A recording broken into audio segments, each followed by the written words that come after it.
situation in the very difficult period near the end of Islamic rule in Al-Andalus.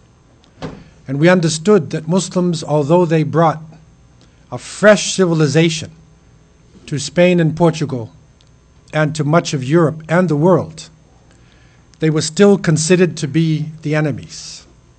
And so when the Trinitarian forces, and again the key issue that started from the Council of Nicaea was a struggle between Trinitarian, three gods, and Unitarianism, Tawheed. This was the essence of the struggle. And the Inquisition was set up in such a way to test people, to find out whether they believed in one God or whether they believed in the Trinity. And if they refused to accept the Trinity, they would be burnt alive, put in prison, tortured. Many different things would happen to them. The Islamic response to this, and of course Muslims were living in this land from 711. So if you look from 711 to 1492, you're talking 781 years or so. That's a long period of time. How old is Canada? You see, this is a long period of time. So the masses of the people, and one of the key issues that's not discussed in many books is that the masses of the Muslims living in Spain were actually the Spanish people themselves. It was the Vandal people, the original inhabitants, who had embraced Islam, who made up the majority of the Muslims. There were Muslims, of course, who came from North Africa, from the Arab lands, from West Africa and other places. But the majority were actually the population. The Inquisition separated people. You are with us or against us. Either you're with us or you're one of the Moors, and the penalty is death. And so the Islamic response to this oppression, of course, is to resist, is to struggle against it in any possible way that they could. And so they resisted physically against it. They could not physically stand up. Then hijrah, migration. So they would make migration and go south. So they were losing territory in the north, and it was going south and south and south, until finally it reached the area of Granada, right, in the last 250 years. So they would continue to go south. The third form of resistance was a type of silent resistance. And this is a special form which we need to become aware of, especially with the change of the world today and some of the very, very difficult situation Muslims find themselves in. In Al-Andalus, it was probably one of the worst possible scenarios, because people were forced to say that they were Christians. And so openly they would say it, but inwardly they keep their Islam. How do you maintain your deen? How do you resist in a case like this? One of the leaders, or the mufti of Wahran in Algeria, was present-day Algeria, Ahmed Boujuma al-Maghrawi, he wrote a fatwa. It's a very amazing fatwa that he wrote, and this around 1504. This fatwa came in. And what he was basically saying, he was saying to the Moriscos people, I know you have been forced to accept Catholicism on the outside, but you're a Muslim on the inside. Okay, and that there is hope for you. There is hope.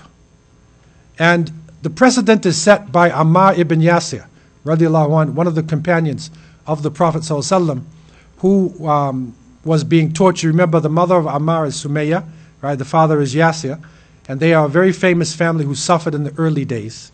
And Ammar came to the Prophet, peace be upon him, and said, I have destroyed myself. The Prophet said, how? He said, I said kalimatul kufr. I said it. So then the Prophet ﷺ asked him, how is your heart? And he said, my heart was mutma'in bil iman. I was strong in faith inside. So the Prophet told him, you're still on the path. So the precedent is set that if a person is tortured, la samahallah, and forced to say things and do things beyond their physical control, as long as their heart does not change, then they're still Muslim. So with this as a basis, the Mufti then gave them a system of survival, how to resist, how to remain Muslim in these conditions. And he told them, for instance, that I know that you cannot make salat. I mean, it was so difficult. If you took a bath on Thursday night, you could be punished. So forget about making salat.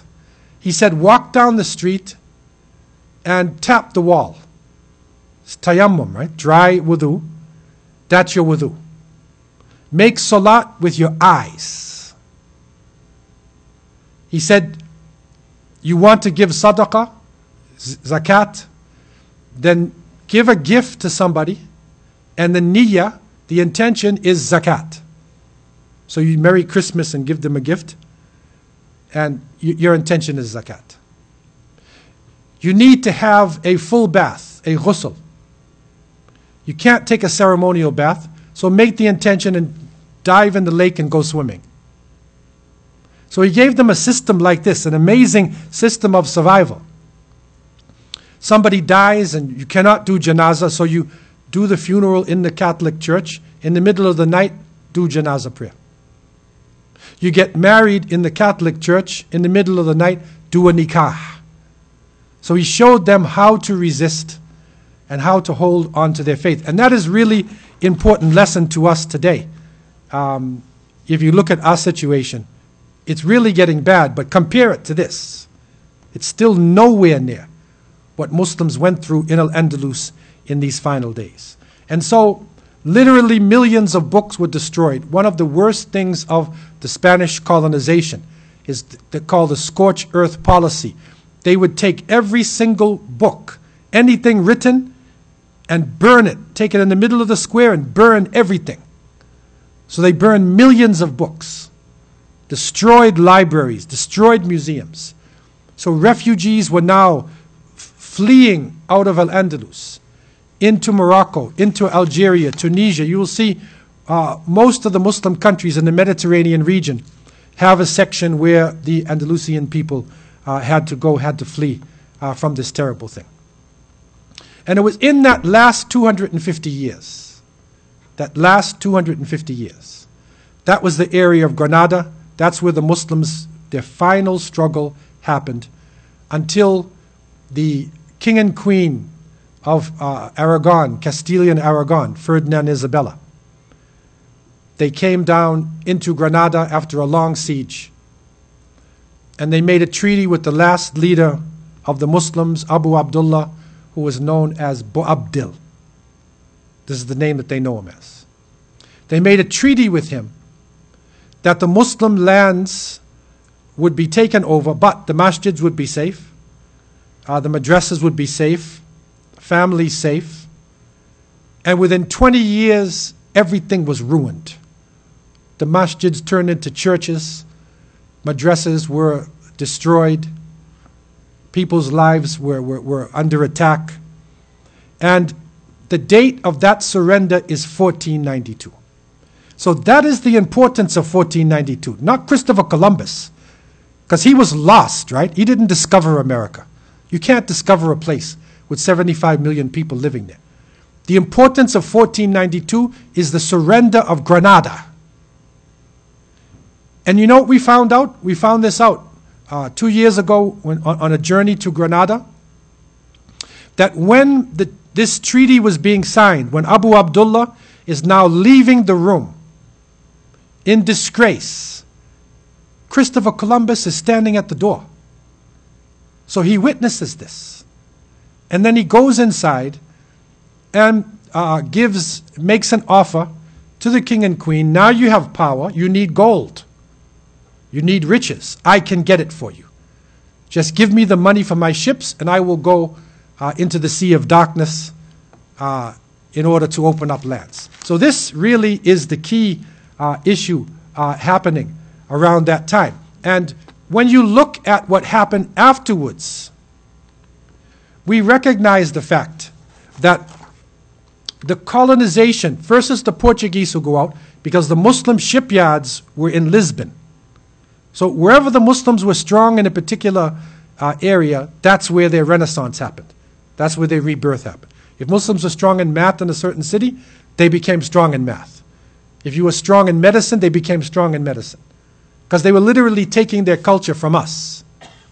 And so, Lisbon, it was the Portuguese first who went out on the boats, followed immediately by the Spanish. And they were the ones struggling for the seas, you know, in the Americas in that early time. And so they call it Reconquista. They call it a reconquest. Actually, it is colonization. Isti'mar. It is a continuation of the colonization of Muslim lands. And when they went around the world, when the Spanish, Portuguese went around the world, and they saw Muslims, they would deal with them in the same way that they struggled against the Muslims in Al-Andalus. And now you can see why. When you see the picture of Columbus that we looked at, on one shoulder he had the monk, the Christian monk, and on the other soldier he had soldiers. And the soldiers were dressed in armor. They were what we call special forces, black ops, commandos, right? These people were hardened killers. They were the ones who Muslims had to struggle against in Granada and in the area in the south. And the Muslims struggled even after 1492. There's a long story of this. Didn't end with 1492. But officially, that was the date of the surrender. And so when they went into these conquered areas, or they went into these far-off areas in the Americas, it is said that Columbus, he went around the coast of Cuba, and he looked up and he saw a masjid, mezquita he called it. He saw a building and he said, that's a mosque. And this is what the President Tayyip Erdogan of Turkey, he mentioned this in his talk when he recently said that Muslims discovered America. That was part of his proof, right? That he put out there. It is actually documented that Columbus, you know, saw this when he went across. But Columbus never reached the mainland. His son, Ferdinand, reached the mainland, and later they sent another killer whose name was Hernan Cortez. And Cortez conquered Mexico, the Aztec people. But when he first came in and saw the Yucatan province, he saw Islamic things and he called it Al-Qahira. He called it Cairo. Right? Everything they were naming after Islamic things because their culture to a great extent was actually based on Islam. Now, the key issue for us, because this is another wave of Muslims coming across. Remember now, the Muslims who had the skills in navigation, they were craftsmen, they were the key people that you'd need on the boats. One of the punishments that they had for a Moresco who was found guilty of a lesser act, if they were not going to burn you at the stake, the lesser punishment was to put you on the boats. So they would put you on the boat and use you in the colonization of their lands. They even checked people out. They said, if they found a man was circumcised, you're a Christian, right? If they found you circumcised, get him on the boat. Because they don't want any trace of Islam or Judaism, because the Jews are circumcised also. No traces. So they put you on the boat. King Philip II, he even ordered the Inquisition to question different people, and it was an official order. Anyone found with circumcision on the boats. So these are the boats that were going across with Columbus and Vasco da Gama, who went around the Cape of so-called Good Hope, Balboa. The people who were manning their ships, for the most part, were actually Muslims. When they went out into the ocean, and this is in their own reports, they also found some strange things. On July 31st, 1502, the Spanish ship, they're in the Caribbean region, and a boat passes them, 40 foot long. They called it a Moorish ship. He said it had about 40 men and women on the boat, and the cloth, they said it's Granada. That's the clothing of Granada, and some of the women had face veils, had niqab. So they said this, and that's obviously not the native people of the Caribbean. So they were running into Muslims in this region because, again, as we already knew, Muslims were coming across. There was a trade that was actually happening to go across. There's a brother, it's a very good website. It's called Islam in Spanish, if any of you know any Spanish-speaking people. Mujahid Fletcher is his name, and he's from Colombia. And his father worked on the Colombian coffee plantations. And his father found a museum on one of the plantations. And in the museum, they said that a boat came to Colombia before Columbus, and on the boat there were Yemenis on the boat. And these Yemenis were drinking coffee, right? And they carried seeds with them. And they actually brought the seeds to Colombia. And they were able to cultivate the coffee. And Colombian coffee now is one of the best brands in the world today. Coffee, as we know, began in Ethiopia and Yemen. This is the original coffee where it began. So there's a lot of reports like this. You'll see in the book, Cyrus Gordon talked about a shipwreck that was found in the Caribbean, and it had coins in it with Arabic writing. They were Muslim coins. This boat is before Columbus. So there's things happening in this region. Amazing things are going on. And in the 16th century, a cardinal named Jimenez, he was a grand inquisitor of Spain. Okay, he's the grand judge. Okay, and they called him the missionary to the Moors. This is up until the 16th century now. In that time, he complained to the king and queen that there's Islam being practiced in your colonies. There's Muslims in the colonies. This is in their records, right? So this is not something we're making up. It's in the Spanish records that the Muslims, he's complaining about this. And you need to have the Inquisition in the Americas, not just in Spain, because Muslims are actually over there. So an example of this is in 15660, there was an Inquisition in Peru. Right? Peru was conquered by a person named Juan Pizarro. And the Inca people, very powerful native people there, but amongst them were Muslims. And in 660, there was an Inquisition, and they executed a person named Lope de la Peña and his cohort Luis Solano. They executed them for practicing Islam in South America. So Muslims were there as part of the society, not something new. We were on those boats. I was in Jamaica some years ago, and a conference was held about Christopher Columbus. We had different religions, different historians. A Jewish rabbi came to the conference and said Columbus was Jewish. I can prove it. And if you think about it, right, how he went to Venice, he got a lot of help from Italian merchants in Venice. Okay, and if you think about the Morenos, who are also escaping out of Spain, and the bases of operations that they set up in the Americas, that they're still benefiting from up until today, you can easily see another migration, a secret migration that they organized amongst themselves to set up colonies, you know, and to benefit, of which they're benefiting from up until today. So this is what we established now. On the early Portuguese, Spanish boats, there's Muslims. So in the early colonies, some of the people who were doing the agriculture, doing the crafts, were actually Muslim people. In 1560, the Spanish established St. Helena in South Carolina. Now, we have to now be able to understand America in the early times. It's difficult because most of us are dumbed down. You know, we're only given certain maps. And we don't understand what happened 50 years ago or 100 years ago. That's intentionally being done to us. But the reality is, it was in 1560, the Spanish actually were controlling right up to the Carolinas.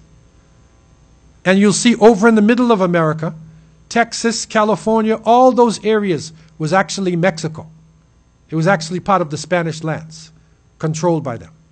And so the British came, the English came, and they captured this base in St. Helena in South Carolina. And it is said that there were Moriscos amongst the Spanish who were there. And instead of living under this new rule, they fled into the mountains. So they went up into the mountains of North Carolina. These mountains, this is what they call Appalachia.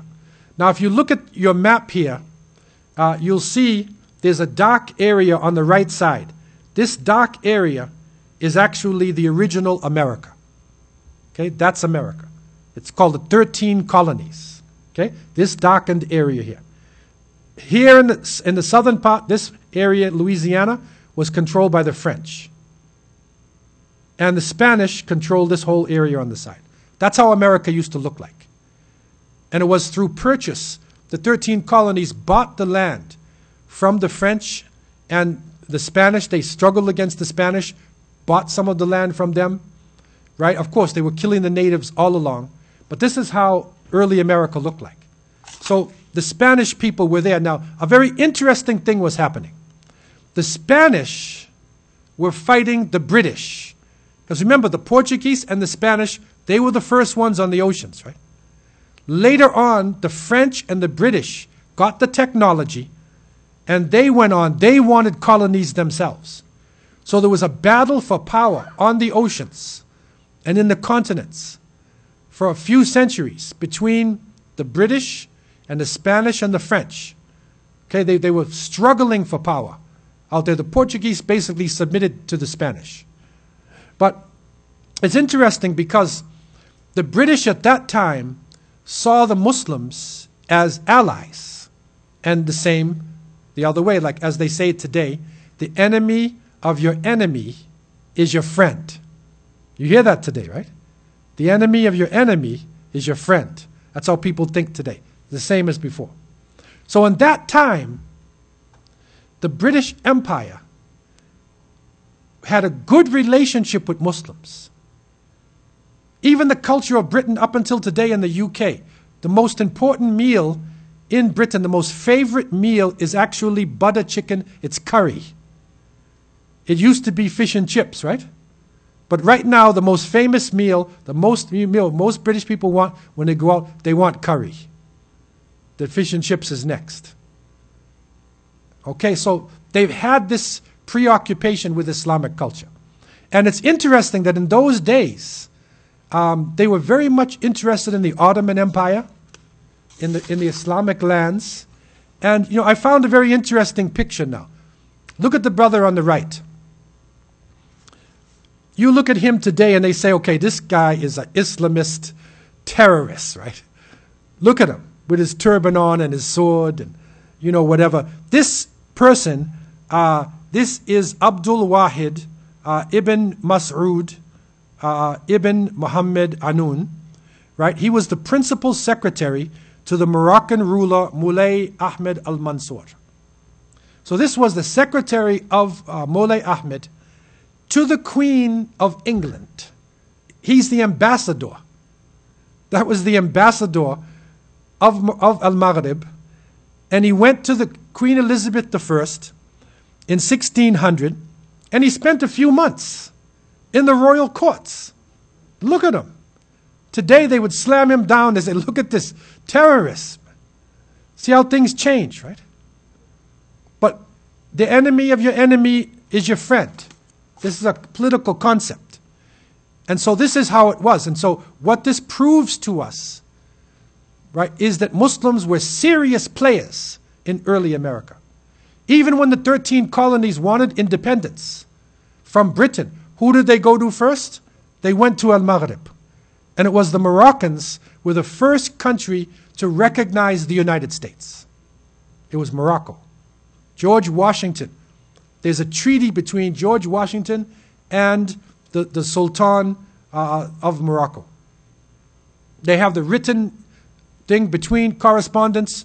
All the early presidents of the United States were very keen to please the Muslim leaders, especially in Morocco, because they recognize the power of the Muslims, right? And again, it was against their enemies.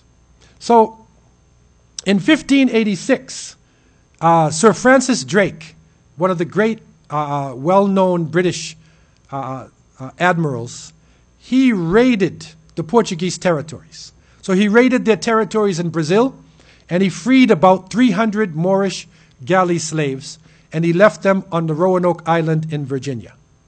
Okay, so these are galley slaves. So first you have, in the colony of St. Helena and the other places, you have Muslims who went into the mountains of the Appalachians, right? Then you have Sir Francis Drake, who leaves hundreds of these galley slaves.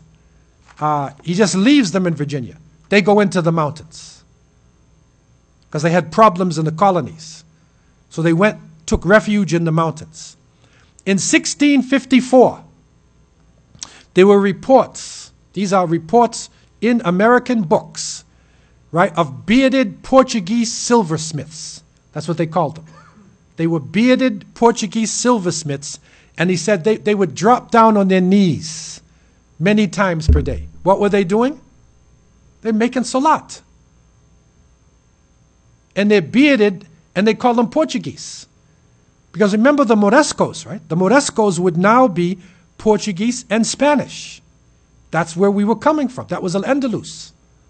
So these people are an identifiable group in America. In 1784, Tennessee Governor John Sevier, he met with these people. It's in his books.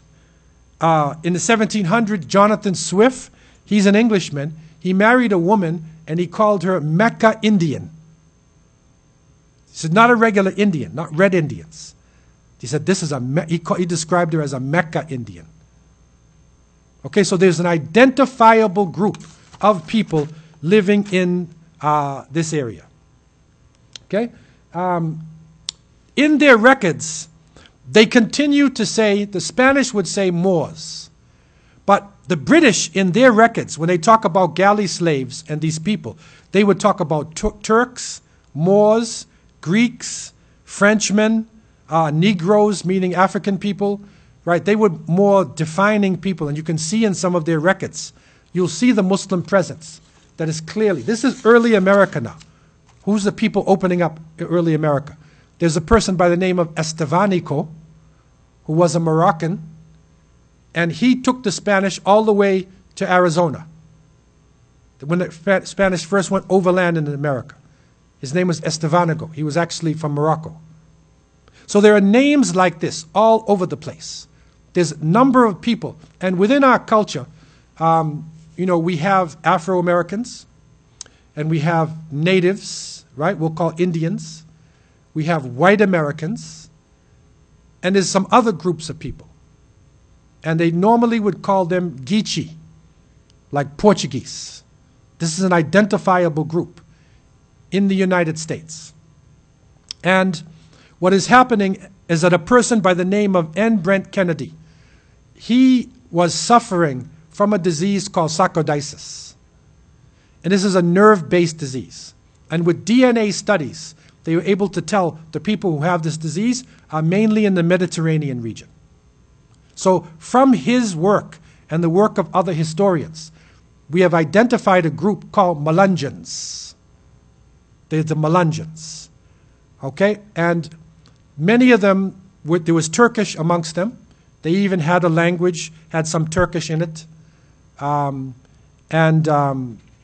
This is an identifiable group in the Appalachians. And this is more than likely the descendants of the Muslims that lived in that region. They're not regular Indians. They're not Afro-Americans. They're not European Americans. It's a different group. That picture in front of you, look at the faces. These are Melungeons. Now, where does the name come from? He was trying to get some roots of the name, went through Turkish and Arabic, because they felt that they were cursed. They felt that there was a curse upon them, because their life is really difficult. Appalachian Mountains is the poorest place in America. The Europeans who live there are the poorest white Americans in the whole country. It's in the Appalachians. Okay? So where it comes from, some say it's Mel'oon Jinn, right? Mel'oon Jinni, like. So Melungeon, you see it? Mel'oon is cursed, right? So it's Mel'oon Jinni. You know, because they felt that there was some wicked curse upon them. But in 1990, James Guthrie, he did blood samples of the people. And he traced their blood to the population of North Africa, Turkey, Iraq, and the Mediterranean. This is with DNA. Because with DNA, you can do a lot of studies that they couldn't do before. He traced them to these areas. Okay? Now, the Melungeons, for instance, this is you find many different types of Melungeons. Okay? And there's a group here called, they live in the Lumber River, Robeson County in North Carolina. They were called Lumbees. Okay, that's another group. All right? But as early as the 18th century, people would mention these Melungeon people. It wasn't known to the general public, but it was known. And there was a case of Louis Shepard, because in America, interracial marriage was wrong. It was against the law. If you're a European, you could not marry officially a native or an African, only a European. This is an apartheid system, right? And so there was a court case where Judge Louis Shepard, he defended a Melungeon girl, right? You can see how she looks.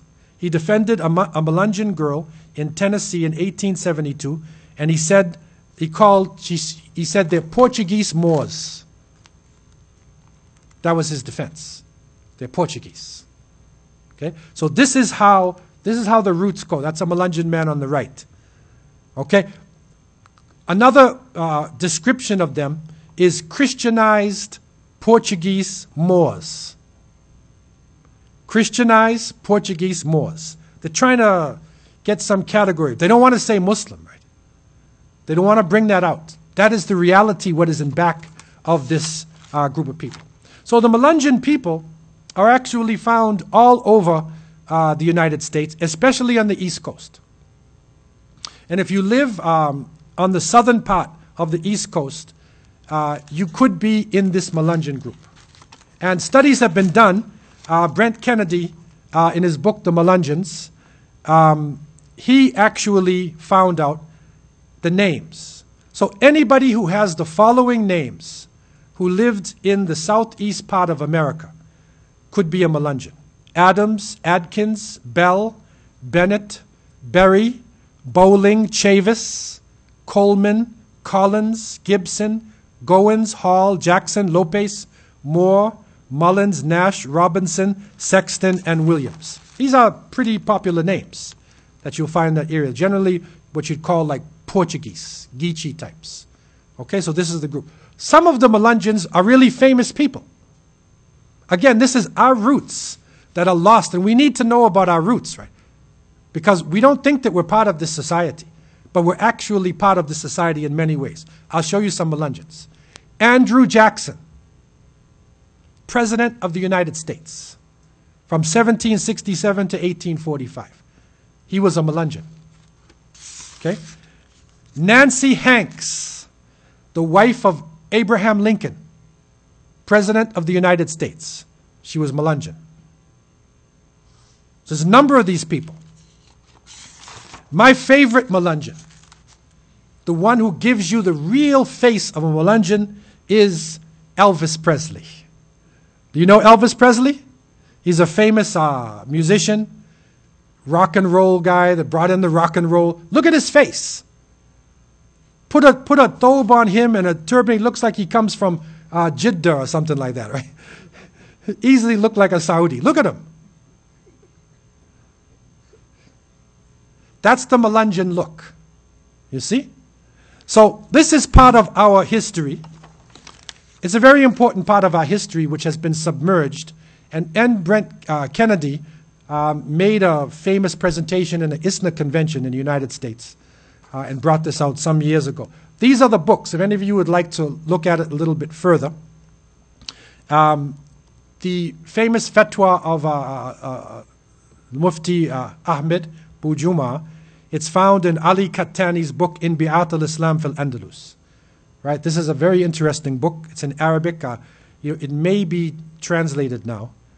But N. Brent Kennedy, his book called The Melungeons, The Resurrection of a Proud People, an Untold Story of Ethnic Cleansing in America. Serious book. Also, a scholar, an American Muslim scholar named Dr. Umar Farouk Abdullah, he has written an article called Turks, Moors, and Morescos in early America. Right? So these are, anybody you want to trace these, you want to get his article, especially Umar Farooq Abdullah, you can download that tonight if you want to get more information about this. This is a very interesting group. This is the waves that came with Columbus and just after the time of Columbus. Okay, so these are another identifiable group of Muslims in America that are still playing part in this country, right, in the Americas. And so again, it is wrong for them to say we just came off the boat, we're not part of this society. No, we have a long history in this part of the world. So I want to open up the floor for any general questions that you may have concerning this particular topic. Yes, brother. As we know that Muslims ruled 700 years in Spain, and we have no traces in Spain. Yeah. Okay, right now, the Muslims living in India have the same situation.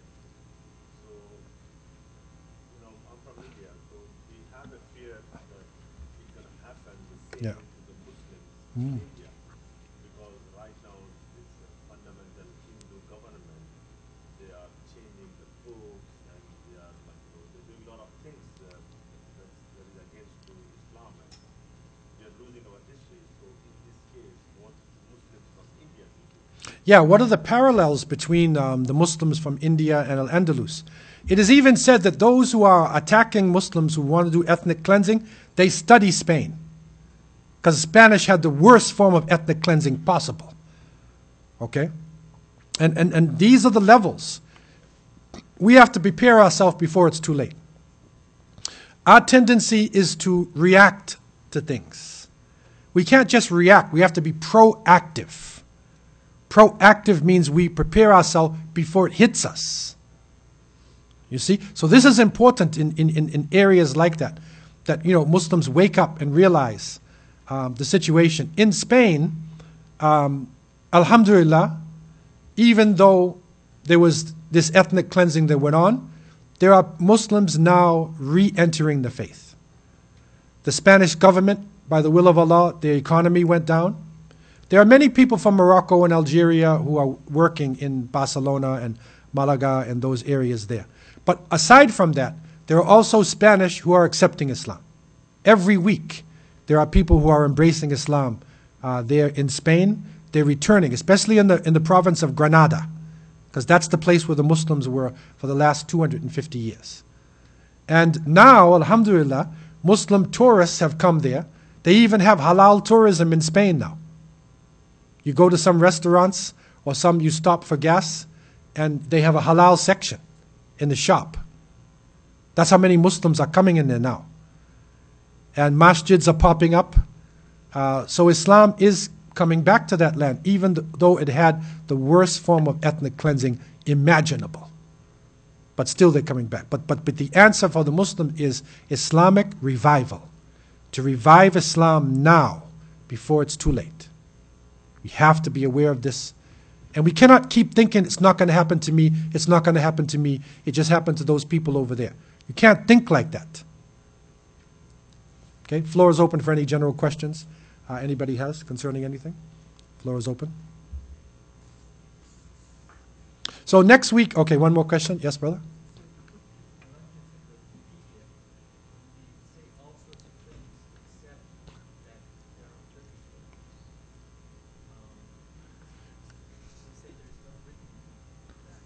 Yeah, but this is where the book, these two books here, the book of N. Brent Kennedy, this is a really important study that he did. And fortunately, he was actually funded by Mercer University in Georgia. And so this study is known. And he traced now, using DNA, he traced the blood groups of the Melungeons. You see, it's difficult because they are broken people, spread all around, and from a lot of different heritage, not one group. It could Portuguese, it could be Morescos, Turkish, North African. There's a lot of different blood groups, and it's not an easy thing to really do. But we do know of this Moresco's presence. That's what we can say. And this is some of the documents that we have here that I've been showing you. You can get more details from the book and the article by Dr. Umar Farooq Abdullah. can show you about the presence. But it's a very difficult thing. The Americans just say Geechees, Portuguese, right, which is a broad-based word. What is Portuguese? Who are the Portuguese people? Is it just a language group, or are you talking an ethnic group? Who are the people who came on the Portuguese boats? If we understand the history of Al-Andalus, that's why we studied it. We know about the Morescos, and we can trace our presence there in early America. Now, any other general questions anybody has? Yes, brother.